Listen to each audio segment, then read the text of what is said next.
God will never fail you nor forsake you. That's the message of all of this.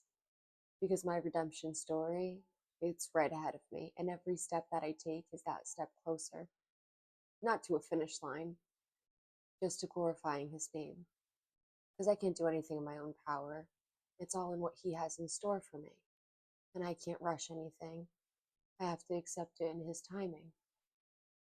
What I did get to accept was my brand new apartment, brand new friends, a job that I absolutely love, something that makes me feel fulfilled, a community that embraces me.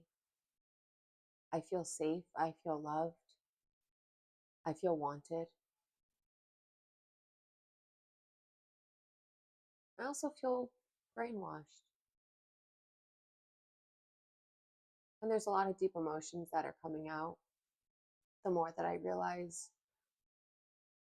the way that life should be lived. And that's another beautiful part of this journey that God is taking me on. Because there's no reason why I should be walking today.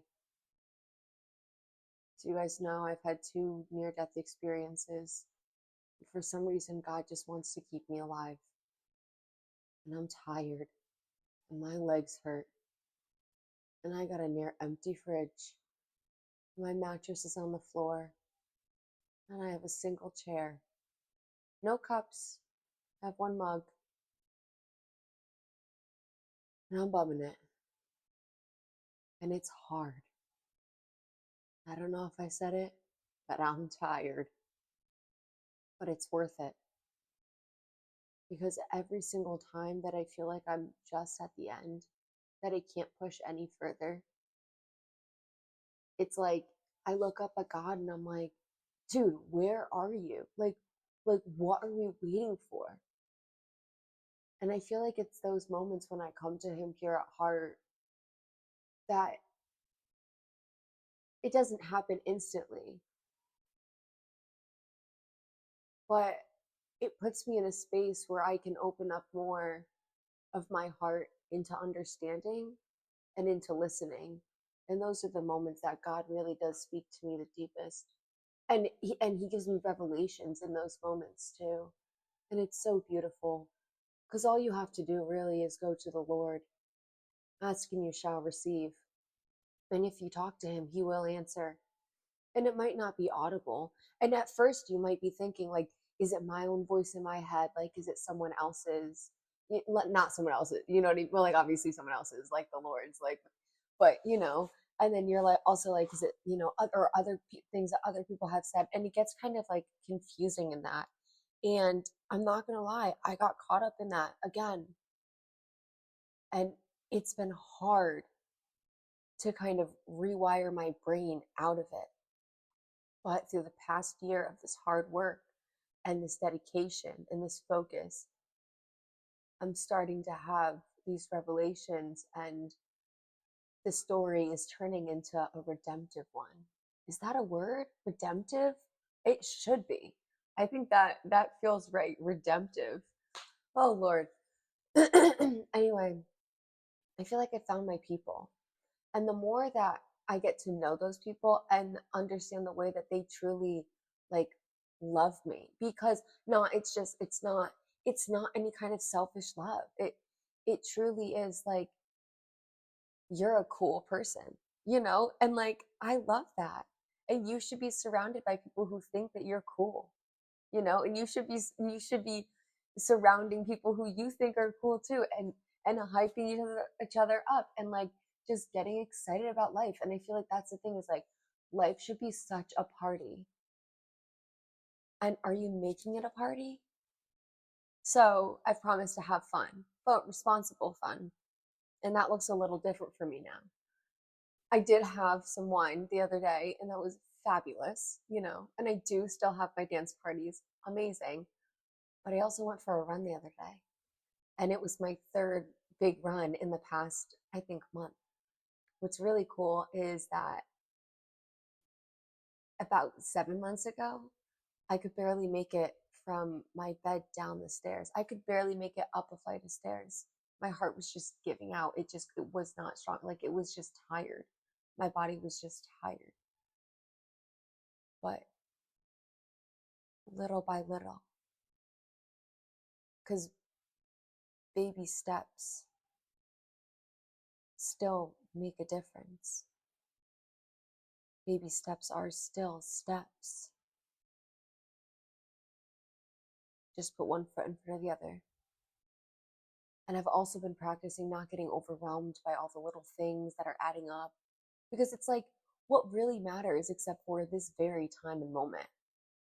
You know, who's to say that circumstances don't like occur and within a week things look drastically different? Oh my gosh, that's the thing. If you start being like, okay, let's recap the week. Like you pick one day and you recap the week however you want, whatever. You're gonna notice that week by week, life really does have drastic changes. And then you're gonna realize that you really can steer your ship and make changes in your life. And it's not impossible, but it will take time. But you have to be committed and you can do it. Believe it. Because that's the power and the truth. You have to believe.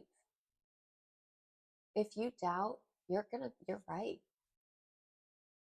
That's half the battle right there.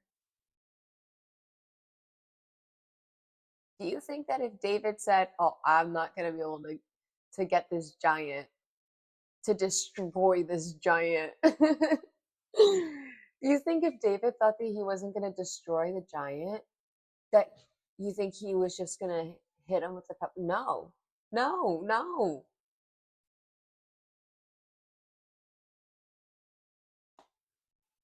And do you think that God would have brought me back that day had I not had faith? Had I not just been curious? Because I knew he was there? That's the thing. You just have to believe. And God will meet you where you're at. And to be honest with you guys, I have no effing idea what I'm doing. Like, in terms of like from minute to minute decisions, like, of course I plan ahead, and of course I'm smart with, what I can be, with what's inside my limits. Um, but after breaking my neck and having everything in my life change, after having to up and rearrange my life multiple times, um, after losing everything but keeping my little bunny, which we love Luna. Oh, we love Luna.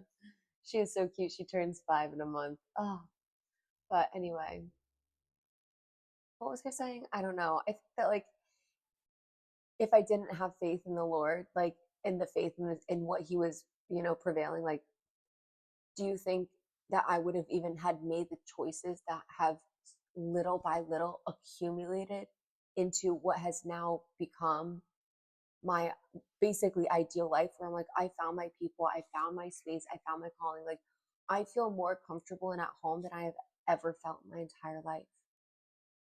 And I'm genuinely happy and I'm healing and it's a miracle. And this is just incredible. But it's only because I asked God to and I believed He would. And He did. So that's what I'm calling you into too.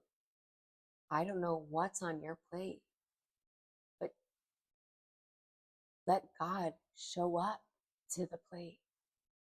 Put Him up at bat. Send Him those, I was gonna say curveball, but that means a whole different thing. I have such raging ADHD, but God keeps me on track somehow. Anyway, guys, really just like thank you so much for joining this journey. I finally hit over 1,000 subscribers on YouTube, which is phenomenal. I started posting a little over about a year ago, and for it to be growing into a community of just encouragement, and I feel so safe there. And honestly, there has been, I can count on one hand how many negative comments there's been, but like you guys, you guys hold the boundaries, and the boundaries are love and non-judgment and like learning. And that's such a beautiful thing, and I find that all over YouTube too. It is such a beautiful community. And you know what, we as human beings need to keep coming together as community and empowering one another, because what is it if we're all separated? We need to be coming together as a community because it takes a tribe. So I'm calling you into excuse me, calling you into letting God be part of your tribe, letting Him maybe steer your ship a little bit, and trusting that it'll all work out. For God works for the good of those who love Him and who are called according to His purpose. Romans 8:28. I love you guys. God bless you. Thank you for staying tuned, and I'll see you again next time.